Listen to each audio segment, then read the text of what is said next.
राधे राधे दोस्तों। आज मैं आपको बैसाख मास में पीपल सींचने की कहानी सुनाने जा रही हूँ। अगर ये कहानी आपको पसंद आई तो कमेंट बॉक्स में पीपल देवता की जय अवश्य लिखिए। किसी गांव में एक पति पत्नी रहते थे। वे बहुत ही गरीब थे। वे दोनों जंगल से लकड़ी बीनकर लाते थे और लकड़ियों को बेचकर ही अपना घर चलाते थे। एक दिन की बात है, वो दोनों जंगल में लकड़ी बीनने जा रहे थे। पति आगे और पत्नी पीछे पीछे चल रही थी। तभी लकड़हारे की पत्नी ने देखा कि एक बड़ा सा पीपल का पेड़ है और उसके नीचे बहुत सारी औरतें बैठी हैं। यह देखकर लकड़हारे की पत्नी उस पीपल के वृक्ष के पास गई तो उसने देखा वो सब औरतें तो पूजा कर रही थीं और कहानी सुन रही थी। तो लकड़हारे की पत्नी भी वहीं बैठ गई और कथा सुनने लगी। जब कथा समाप्त हो गई तब उसने उन औरतों से पूछा कि बहन, आप ये सब क्या कर रही हैं और इससे क्या फल मिलता है। तब उसमें से एक औरत बोली, बहन, यह बैसाख का महीना चल रहा है। इस महीने में पूरे माह सुबह जल्दी उठकर सूर्योदय से पहले स्नान किया जाता है और उसके बाद तुलसी, पीपल या खेजड़ी के वृक्ष की पूजा की जाती है। उनमें जल सींचा जाता है और भगवान विष्णु की कहानियां कथा कही और सुनी जाती हैं। और बैसाख की पूर्णिमा के दिन ब्राह्मणों को भोजन कराकर उन्हें यथासंभव दान दक्षिणा दिया जाता है। लेकिन ध्यान रहे कि बैसाख मास में जब भी पीपल की पूजा करें तो रविवार के दिन पीपल की पूजा नहीं की जाती। इस दिन आंकड़े के पेड़ की पूजा की जाती है। अगर बैसाख मास में मन से पूजा पाठ किया जाए, बैसाख स्नान किया जाए तो अन्न, धन, सुख, समृद्धि और मन वांछित फल की प्राप्ति होती है। लकड़हारे की पत्नी मन ही मन कहने लगी कि हे भगवान विष्णु, मेरे पास सच्ची श्रद्धा के अलावा और कुछ नहीं है जिससे मैं आपकी विधिवत पूजा कर सकूं। यह सोचते हुए वह वहीं पर बैठी रही। जब सब औरतें पूजा करके वहां से चली गईं तो लकड़हारे की पत्नी ने अपनी साड़ी के पल्ले को तालाब में डुबोया और गीला करके पीपल की जड़ में लाकर निचोड़ दिया।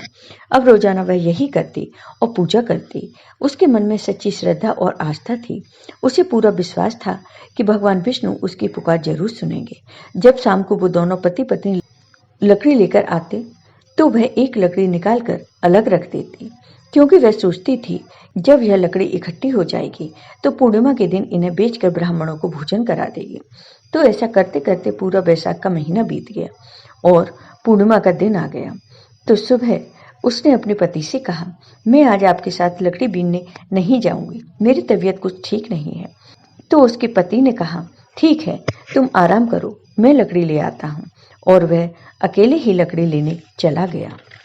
उसने अपने पति के जाते ही वो लकड़ियां ली जो उसने एक एक करके इकट्ठी की थी और उन्हें लेकर वो उन्हें बेचने के लिए चल दी। तो भगवान विष्णु की कृपा से वो लकड़ियां चंदन की हो गईं।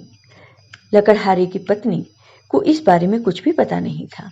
वो जैसे ही राजमहल के आगे से गुजरी तो चंदन की बहुत ही अच्छी खुशबू आई। राजा ने अपने सैनिकों से पूछा, ये चंदन की खुशबू कहाँ से आ रही है।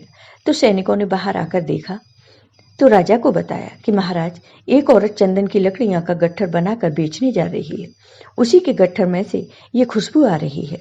तो राजा ने कहा, उस औरत को राजमहल में बुलाओ। तो सैनिक उसे लेकर अंदर आए। राजा ने कहा, मैं तुम्हारी लकड़ियां खरीदना चाहता हूँ, तुम बताओ ये लकड़ियां कितने में बेचोगी। तब लकड़हारे की पत्नी ने गट्ठर नीचे रखा और कहा, महाराज, आप जितना चाहे दे दें, मुझे तो सिर्फ 5 ब्राह्मणों को भोजन करवाना है और उन्हें दान दक्षिणा देनी है। अगर आप मुझे इतना दे दें तो आपकी अति कृपा होगी। तो राजा ने ब्राह्मणों को भोजन कराने, उन्हें दान दक्षिणा देने की सारी व्यवस्था कर दी। फिर लकड़हारे की पत्नी अपने घर चली गई। घर आकर उसने भोजन तैयार किया और ब्राह्मणों को बुलाकर उन्हें भोजन करवाया और दान दक्षिणा दी। ब्राह्मण बड़ी खुशी से उसे आशीर्वाद देकर वहां से चले गए। उसकी सच्ची श्रद्धा और भक्तिभाव को देखकर भगवान विष्णु बहुत प्रसन्न हुए और लकड़हारे के टूटे फूटे घर की जगह एक सुंदर महल बन गया। जब शाम को लकड़हारा घर आया तो अपने घर की जगह महल देखकर बहुत चकित रह गया। तब गांव वालों ने उससे कहा, तुम तो सारा दिन जंगल में लकड़ियां बीन रहे थे और तुम्हारी पत्नी पीछे से पता नहीं क्या कर रही थी। लेकिन लकड़हारे ने उन सब की बात अनसुनी कर दी और वह अपने घर गया। उसकी पत्नी बाहर आई और बोली कि आप अंदर आओ, यह सब तो हमें भगवान विष्णु की कृपा से प्राप्त हुआ है। पति अंदर आ गया तो उसने सारी कहानी अपने पति को सुना दी। यह सुनकर लकड़हारा बहुत खुश हुआ। फिर दोनों ने भोजन किया। अब वह पति पत्नी रोजाना भगवान विष्णु की पूजा करने लगे और खुशी खुशी रहने लगे। जय हो भगवान विष्णु की। आपको ये वीडियो पसंद आया हो तो कमेंट बॉक्स में कमेंट करके जरूर बताइए। साथ ही मेरे वीडियो को ज़्यादा से ज़्यादा शेयर करिए। धन्यवाद दोस्तों।